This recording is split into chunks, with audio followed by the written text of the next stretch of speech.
저는 20대 젊은 청춘 시절 너무나도 사랑하는 여자가 있었습니다. 바로 지금의 제 아내이지요.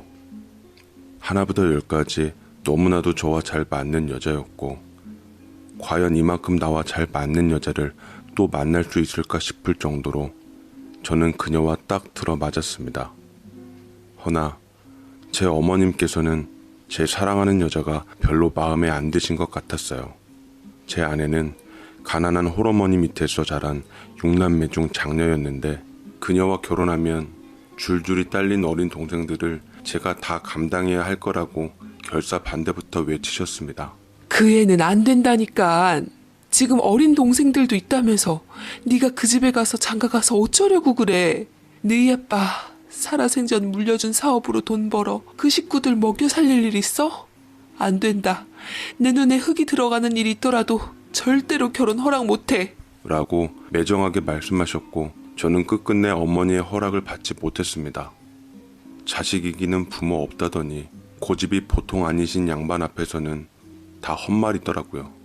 용기 있게 남자답게 사랑하는 여자를 지켰어야 했는 게 맞았는데, 차마 돌아가신 아버지와 장남으로서 형제들과 어머니를 지키겠노라고 약속한 것 때문에 어머니를 등질 수 없었습니다. 어머니께서는 본인도 저희 할머니가 쌍수 들고 반대하는 결혼을 하셔서 그토록 모진 시집살이를 견뎌냈으면서, 그래서 결혼 반대를 당하는 그녀의 심정이 어떨지, 사랑하는 사람을 걸고 감당해야 하는 모진 수모가 얼마나 힘든 것인지 그 누구보다 잘 알 텐데도 끝끝내 저희 안사람을 못 받아들이겠다 하셨습니다. 친할머니보다 더 독하고 강하셨던 어머니 덕에 저는 결국 그녀에게 다가가 힘겹게 말을 하고야 말았어요. 우리 헤어지자. 미안해. 내가 못나서 너를 사랑할 자격이 없어. 더 좋은 남자 만나서 행복했으면 좋겠다, 선미야. 라고 말하자 당시 제 아내는 그토록 사랑하고 믿었던 절 배신감 어린 눈초리로 보며 순순히 아파하는 모습조차 보이지 않고 간신히 눈물을 참고서 덤덤하게 절 보내주었습니다. 그 이후 낮에는 억지로 몸 힘들게 일 속에 파묻히게 하고, 밤에는 매일매일 친구들을 붙들어 술독을 푸고 살았을 때, 행여 잠들어 그녀를 꿈에서 만난다면 눈뜰 헤어짐이 오는 것조차 마음이 아플 듯하여 잠조차 편히 잘 수 없었던 고통스러운 날들을 보내고 있었을 때, 저는 퇴근 후 밤에 술을 잔뜩 푸고서 비틀비틀거리며 집으로 가고 있었습니다. 아마 그녀와 이별 후 한 달쯤 지났을 때였나 봐요. 버스에서 내려 팔자걸음을 휘청거리며 집 앞에 다다랐을 무렵 쾅쾅 대문 두드리는 소리가 울렸습니다. 이어 섞어 나오는 여자의 울음소리와 호된 야단치는 소리가 섞여 절 어지럽히는데, 근데 그게 무슨 정신이었는지 갑자기 정신이 번뜩 드는 것이 아니겠습니까?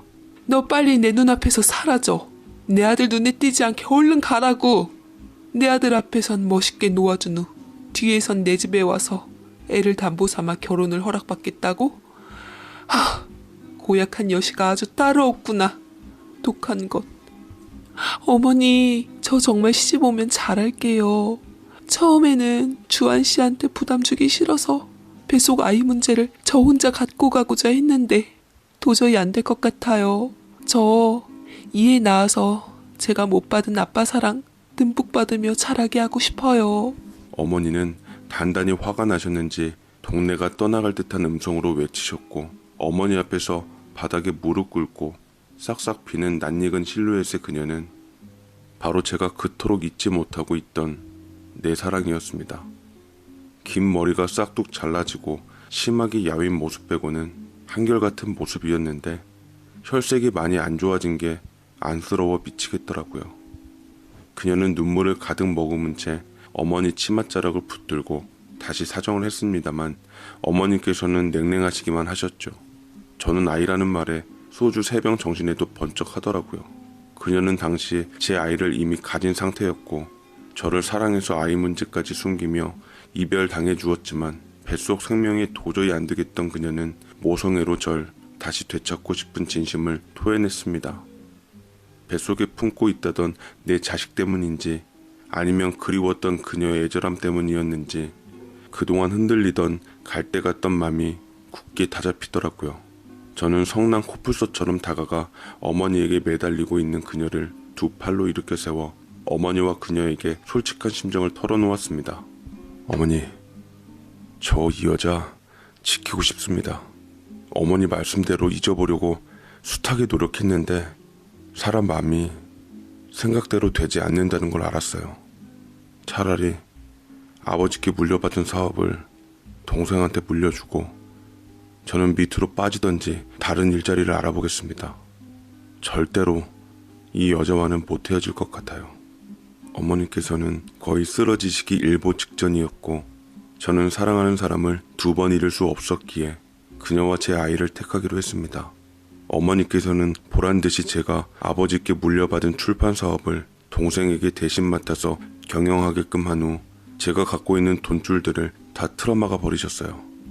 저는 비록 삶의 터전을 잃었지만 어디 가서 배골진 않았습니다. 서울 달동네 단칸방에서 혼인신고를 한 채 신혼생활을 시작했어도 아내와 같이 있는 것만으로도 모든 걸 채워주었습니다. 다만 아내에게 변변한 웨딩드레스 한번 못 입혀주고 면사포 입고 예식장에 못 들어가게 해준 게 마음 한켠이 안 좋았을 뿐이었죠. 그렇지만 아내는 제 손을 잡고 한 손으로는 임신한 배를 쓰다듬으며 말했습니다. 난 괜찮아요. 당신만 평생 곁에 있어준다면 그걸로 됐어요. 고마워요. 나와 우리 아기를 살려줘서. 라고 말했고 얼마 지나지 않아 아내는 건강한 아들을 내게 안겨주었습니다. 아이가 태어나니 가장으로서 책임이 무거워지더군요. 저는 아내와 아들을 위해 뼈 빠지게 일해 돈을 벌었습니다. 그렇지만 참 남의 밑에서도 돈을 번다는 건 결코 쉬운 일이 아니었습니다. 저는 배운 게 도둑질이라고 전공을 살려 출판사에 취직을 했는데 몇 년 동안 이런 일까지 내가 해야 하나 싶을 정도로 업무와 인간관계로 인한 회의감과 스트레스로 인해서 저는 피가 말라갈 지경이었습니다.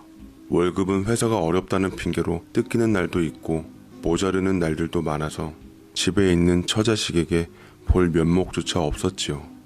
아내는 한 번도 제가 벌어오는 돈에 대해서 불만 어린 한마디조차 뱉지 않았지만 남자로서 열등감이 자리매김하며 뒤로 웃는 날이 많았습니다. 회사는 날이 갈수록 어려워져 끝내 부도가 나고 말아 밀린 돈을 끝내 받지 못한 채 저는 실업자가 됐습니다. 혼자면 어떻게든 그럭저럭 버티겠는데 집에 처자식이 버젓이 버티고 있으니 미치겠더라고요. 아무리 마셔도 취하지 않는 게 아내에게 일을 어찌 말할까 미안함에 머릿속이 복잡했습니다. 그런데 엎친 데 덮친 격으로 생각지도 못한 일이 생기고 말았어요. 유난히 어둡고 깜깜한 집에 들어와 불을 켰더니 아내도 자식도 없는 것이었습니다. 왜 집에 없을까? 그때 밤 11시가 다 되어 있었고 밖에서 숨만 쉬어도 돈이라며 집순이를 자처한 아내가 이 시간에 없는 게 이상했습니다. 하필이면 가슴 철렁하게 절 기다렸다는 듯 전화벨 소리가 고막을 괴롭혔고 거슬리는 전화벨 소리를 치우고자 심드렁하게 받았습니다. 저 누나 넷째 동생 진관입니다. 진관이? 아 그래, 천안 무슨 일이야? 지금 누나 집에 없는데? 누나 지금 병원에 있어요. 누나가 탄 택시가 교통사고가 나서 전복이 됐는데 누나가 눈 쪽을 심하게 다쳤어요. 저는 가슴이 뛰었고 입안이 말라간 채 처남이 일러준 병원으로 단번에 달려갔습니다. 제가 바깥일 때문에 괴로워했을 때 초등학생이었던 2학년인 아이가 심하게 열이 올라와 아내는 급한 대로 택시를 타고 병원에 갔고 별 시덥잖은 음주운전자로 인해 택시와 정면 충돌을 해서 음주운전자는 사망, 택시 운전사는 중환자실에 있다 했습니다. 뒷자리에 아이와 있던 아내는 사고 당시 온몸으로 아이를 보호해서 다행히 아이는 지 애미품 덕분에 큰 부상으로 이어지진 않았고 아내는 덕택에 중태에 빠지게 되었네요. 특히 눈을 심하게 다쳐 각막 손상이 심하다 했는데 저는 식구들이 있는 와중에 중환자실 아내를 면회하며 쓰디쓴 눈물을 흘려야만 했습니다. 미안해 여보. 내가 일찍만 들어갔어도 당신이 이런 고통을 겪진 않았을 텐데. 다 내 잘못이야. 미안해. 제발 목숨만 붙어 있어줘. 우리 아이를 위해서라도 살아줘. 라고 끄끄거리며 처량하게 우니 처가 식구들이 모두 와서 저를 위로해 주더라고요. 아내가 나와 결혼하기 전에 번 돈으로 형제들 다 공부시켜준 덕분인지 처가 형제들에게 누나의 존재란 큰 기둥이었습니다. 하나같이 한마음으로 아내가 깨어나길 바랬고 마음의 합이 이룬 성과인지 아내는 5일 정도 만에 정신을 차리게 되었어요. 기적을 이룬 것처럼 다들 기뻐하더라고요. 저 역시 아이와 함께 뜨거운 눈물을 흘렸습니다. 그런데 의사 선생님께서 아내의 상태에 대해 돌아온 말은 희망이 곧 잿빛으로 변하고야 말았습니다. 생명에 지장이 없다는 말보다 아내가 실명 위기까지 갔다는 말에 다들 통곡하고 말았네요. 여기저기서 곡소리가 나는데 저는 아이를 위해서 되도록 흔들리지 말고 그래도 잃지 않는 게 어디냐며 마음을 굳게 다잡기로 노력했습니다. 아내는 치료를 받은 눈에 붕대를 풀었는데 자신이 앞이 보이지 않음에 절망했어요. 안 보여요, 선생님. 온통 눈앞이 암흑으로 뒤덮인 것처럼 깜깜해요. 도와주세요. 라고 의료진들을 붙잡고 얘기했고 저를 비롯한 가족들은 이 모습을 보며 가슴을 무너뜨려야만 했습니다. 저는 품속의 아이와 아내를 안으며 어루만져 주었습니다. 허나 그녀는 괴로워하며 제게 울면서 부탁을 하더라고요. 여보, 나 버려요. 앞으로 살면서 당신에게 짐이 될 게 뻔한데 내가 어떻게 당신을 힘들게 해요. 그냥 나 우리 아들이랑 친정집으로 보내줘요. 당신에게 패기치고 싶지 않아요. 그 말을 듣자니 마음이 찢어질 듯 아파왔고 저는 아내를 안아주며 울컥거리는 마음을 견디며 위로했습니다. 제발 바보 같은 소리 하지 마. 우린 가족이잖아. 꾸준히 치료받으면서 어떻게 해서든 내가 당신의 눈과 빛이 되어줄 테니까 아무 걱정 마. 나만 믿어 여보.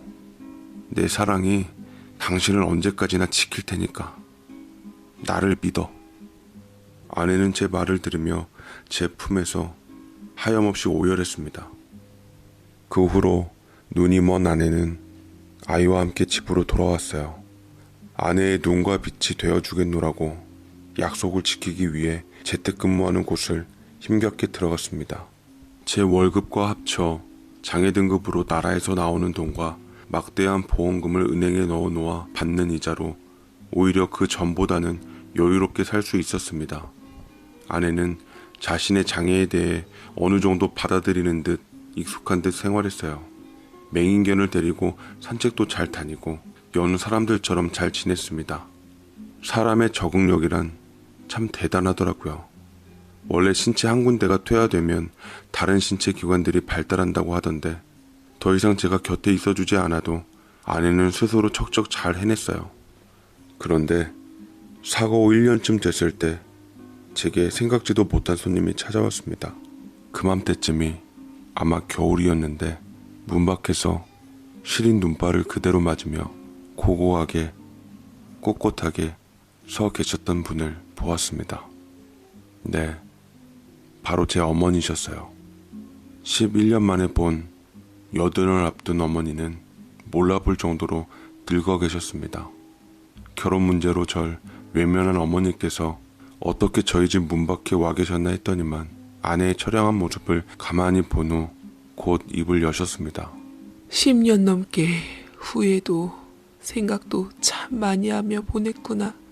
내가 다 늙어 언제 갈지 모르니 손주까지 잘 크는 마당에 다 좋은 게 좋은 거라고 니들을 인정하기로 했다. 다시 집에 돌아오너라. 어머니께서는 단도직입적으로 말씀을 주셨고 저는 이제라도 어머니께서 마음을 열어주신 것이 감사했지만 아내는 어떨지 몰라 눈치를 보았습니다. 아무리 봐도 표정을 알 수가 없겠더라고요. 어머니가 집으로 돌아가신 후 저는 아내와 마음을 터놓고 얘기하는 자리를 만들었어요. 당신이 지난 세월 어머니를 많이 원망하고 있다는 건 잘 알고 있지만 그래도 어머니께서 이렇게 손 내밀어 주시는데 돌아가는 건 좀 그래? 조심스럽게 최대한 아내를 배려한 뒤 말했습니다. 아내도 생각이 복잡했던지 잠시 아무 말 못하다가 긴 한숨과 함께 고개를 끄덕이더군요. 그래요. 당신 뜻대로 해요. 내 몸이 이런데 그냥 당신이 좋다면 따라야죠. 나도 좋아요. 라고 했고 저는 아내에게 고맙다고 여기며 어머니와 다시 재회를 하게 되었습니다. 저희가 집이 어려운 만큼 아쉬운 대로 어머니네 들어가 합가를 하기로 했는데 그리웠던 내 보금자리에 오니 마음이 편해지더라고요. 어머니께서는 제가 없는 동안 제 방을 그대로 온전하게 보존해 놓았고 침대나 이불 같은 거는 제 안사람을 위해서 새로 좋은 걸로 바꿔주셨습니다. 집은 지키긴 했으나 아버지의 출판 사업을 물려받은 동생은 그것을 접고 가공 음식 사업을 시작했다더라고요. 인터넷으로 입소문이 잘 나 홈쇼핑에서도 완판할 정도로 되어 돈을 많이 벌었다 했습니다. 어머니께선 비록 둘째 아들이 아버지 사업을 미천 삼아 잘된 건 좋은 일이지만 끝까지 그 사업을 지키지 못한 것에 대해 후회는 있으셨던 것 같아요. 하지만 워낙 출판 경기가 안 좋고 이북이 성행하는 디지털 시대에 제 동생의 선택은 어쩌면 탁월한 것이었죠. 저는 반대로 동생네 회사에서 한 자리 꿰차고 마케팅 업무를 보게 되었습니다. 아이도 학교를 다녔던 탓에 집에는 안사람과 저희 어머니 그리고 맹인견 이렇게 있을 뿐이었습니다. 어머니께서는 지난 과거에 대해서 안사람에게 많이 미안해했어요. 눈이 안 보이니 더 안쓰러웠겠죠. 이제껏 며느리 손주한테 신경 못 써줬다며 저희 어머니께서는 제 아들을 특별히 아끼고 못해준 것 이상으로 잘하려고 노력했습니다. 근데 어느 날 퇴근하고 집에 왔는데 어머니께서 이상한 말씀을 하시기 시작했습니다. 예, 주하나, 엄마 말 잘 듣거라. 며느리가 아무래도 앞이 보이는 것 같아. 내 방에 있는 금고 그거 니들한테도 안 알려주고 나만 알고 있잖니? 어차피 그 애가 앞을 보지 못해서 경솔하게 그 앞에서 몇 번 금고를 열었던 적이 있었는데 내가 오늘 잠시 일이 있어 나갔다 오니까 며느리가 내 방에서 금고에 손을 대고 있더구나. 그게 무슨 말씀이세요, 어머니? 앞이 보인다면 지금처럼 맹인견 데리고 다니면서 불편한 생활 하겠어요? 아니야, 낌새가 이상해. 금고에 있는 금괴들이나 현금들이 조금씩 비는 듯한 생각은 했었는데 내가 나이가 드니 깜빡깜빡해서 그런 거려니 생각했거든? 근데 그게 아닌 것 같아. 그 애가 진짜로 금고를 열고 있었다니까? 현장을 잡으려고 일단은 안 바꾸기는 했는데 네가 몰래 좀 알아보려무나. 학을 떼시는 어머니께서는 최대한 이성적으로 제게 당부했고 어머니의 표정이 사뭇 진지해서 저는 더 이상 아니라고 할 수가 없었습니다. 아내는 저보다 조금 늦게 들어왔고 어머니께서는 모르는 척 제게 눈짓을 준 후 평상시대로 행동하셨습니다. 저는 여전히 말도 안 된다고 생각했기에 아내의 옷을 받아주며 그냥 어머니한테 맞춰주려 슬쩍 말을 흘려보는 신용을 했습니다. 혹시 요새 눈 상태 어때? 그때 우리 병원비 때문에 치료 못 받았던 거 지금이라도 받아볼까? 됐어요. 난 이미 글렀어요. 그때도 가망이 없다 그랬는걸요. 나 지금 사는데 큰 지장 없어요. 희망의 도움도 받고 있고 사람들의 배려 속에서 잘 살고 있어요. 아, 참, 그보다 당신은 어머니를 더 신경 써야 할 것 같아요. 어? 그게 무슨 소리야? 아내는 어머니처럼 똑같은 상황, 다른 얘기를 해주더라고요. 어머니께서 아무래도 치매가 오신 것 같아요. 제가 두통 때문에 방을 잘못 찾아서 이곳저곳 헤매고 있었는데 어머니가 그걸 보며 제게 아버님 재산 노리러 온 불륜녀라고 얘기를 하더라고요. 하면서 제 머리채를 잡으시다가 갑자기 정신이 돌아오셨는지 미안하다는 소리를 하면서 나가버리셨어요. 어머니 내색은 안 했지만 어머니 방 앞에서 몇 번 실례한 냄새도 맡았어요. 안 보이니까 모른 척은 했는데 어찌나 맘을 졸였던지. 저는 두 사람의 얘기를 다 듣고 나니까 뭔가 혼란스러워졌습니다.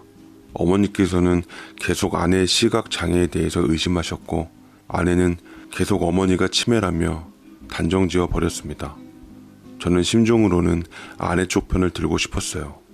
왜냐면 어머니는 치매일 수도 있는 연세셨지만 아내는 굳이 멀쩡한 눈을 가지고 시각 장애를 연기한다는 게 말도 안 되잖아요. 걱정이 된 저는 어머니를 시간 내어서 둘째와 함께 전문 병원에 가서 치매 검사를 받게 했습니다.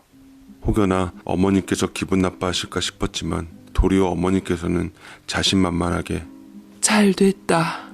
내 정신이 멀쩡한 줄 알면 내 말도 믿음이 가겠지. 당장 병원 가자꾸나. 라며 검사를 당당하게 받으셨고 저와 둘째는 초조한 마음으로 검사 결과를 기다리고 있었는데 놀랍게도 검사 결과는 정상이셨어요. 의사는 어머니께서 잠시 깜빡거리시긴 하지만 연세에 비해 매우 또랑또랑한 기억력을 가지고 계시다고까지 덧붙이더라고요. 어머니는 이제는 며느리 차례라며 그동안 염두에 왔던 의심을 푸시려고 작정하신 듯 제게 초소형 카메라 하나를 내미시더군요. 이걸로 한번 네가 진실을 파헤쳐 보려무나. 라며 제 손에 쥐어주셨는데 온몸이 오싹해진 저는 말도 안 되는 얘기인 줄 알면서도 정말 혹여나 싶어 어머니의 말씀대로 반신반의한 채 그 초소형 카메라를 희망이 목줄 부분에다 몰래 설치했습니다. 제가 회사에 근무하고 있을 때 어머니께서 아내가 외출했다고 연락을 취해 오셨고 저는 긴장을 늦출 수가 없었어요. 퇴근하고 나서 아내의 눈치를 내내 보다가 희망이 목에 있던 초소형 카메라를 걷어 결과를 확인했고 저는 그것을 보고 얼굴이 새파랗게 질려버렸습니다. 카메라 속에 담긴 아내는 여느 때처럼 희망이를 데리고 산책을 나갔는데 이내 한참 걸어서 간 곳은 어느 지하 주차장 부근이었어요. 희망이를 뒤에 태우고 본인은 앞 운전석 자리에 앉아 안경을 내려놓으며 시동을 건 후 운전을 하기 시작하는데 세상에 이런 반전이 또 어디 있답니까? 어머님의 말씀처럼 아내는 시각장애를 가진 사람이 아니었습니다. 입이 바짝바짝 말라오더군요. 대체 아내가 왜 이제까지 불편을 감수하고 시각장애 있는 사람 노릇을 했는지 이해할 수가 없었습니다. 그러다 번뜩 보험금이 떠오르더군요. 혹여나 보험금 때문에 일부러 장애 있는 척을 했나 싶었어요.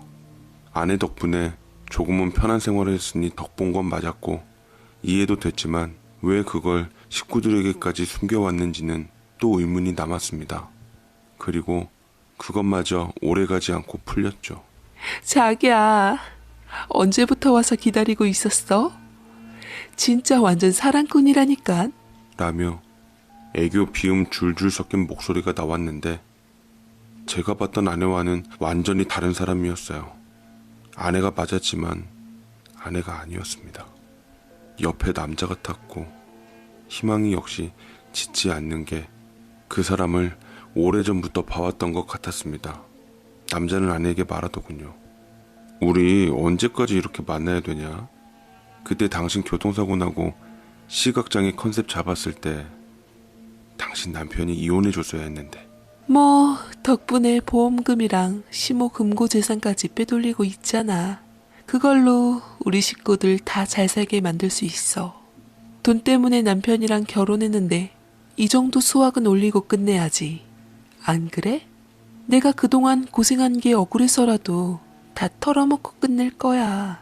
참 대단하다 당신도. 그 재산 노리고 몇 년간 놔주고 쏘하고 바퀴벌레 드글거리는 단칸방에서 버티다니.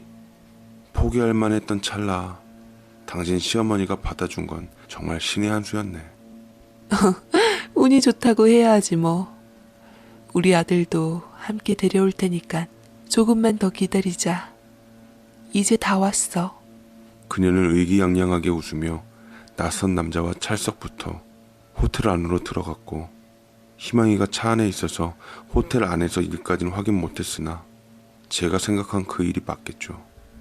그렇지만 제겐 더 이상 그런 건 중요한 일이 아니었습니다. 아내가 여태 숨겨왔던 무서운 진실을 알게 되면서부터 저는 그날로 시각장애 연기를 하는 아내를 바로 경찰에 넘겨버리고 말았습니다. 그리고 제가 그토록 사랑하고 사랑했던 방에서 잠들어 있는 내 아들을 보았죠. 내 손으로 기저귀 갈아주고 우유 먹이고 손수 목욕시켜주며 더할 나위 없던 사랑을 주었던 그 아들까지 짐승만도 못한 애미 곁으로 보내는 게 맞았지만 아직 어린아이인지라 차마 인간의 정으로서 떨쳐내기가 어려워 잠시만 아주 잠시만 그 여자가 법적 처벌을 받고 나올 때까지 곁에 두기로 했습니다. 어머니께서는 아내의 거짓된 시각장애 연기에 온몸에 소름 돋아하며 거 보라며 다 내가 반대한 이유가 있지 않았냐면서 저를 몰아세웠고 어머니는 끝까지 절 등신으로 만들었죠. 아내의 친정 식구들조차 감쪽같이 속은 걸 보면 그녀는 정말 희대의 사기꾼이 빠졌던 것 같습니다. 저는 한동안 술독에 빠져 살며 지금까지 대인기피증과 인간에 대한 불신으로 정신과 치료를 받고 있습니다. 인생 전반을 한 여자에게 농락당했던 제 인생을 어디서 보상을 받아야 할지 억장이 무너지네요. 다만 아이러니한 건 제가 가장 큰 위로를 받고 있는 존재는 바로 다름 아닌 그 여자의 아들이에요. 제가 아빠인 줄 알고 슬퍼하고 걱정하고 위로해주는 그 아이가 고맙지만 제가 아버지가 아니란 걸 알게 되면 순수함이 돌변할 것 같아 정을 주는 게 겁나네요. 어서 빨리 이 지독한 악몽이 끝을 맺고 제게도 평화로운 일상생활이 오길 바라며 힘겹게 제 사연을 보내봅니다. 감사합니다.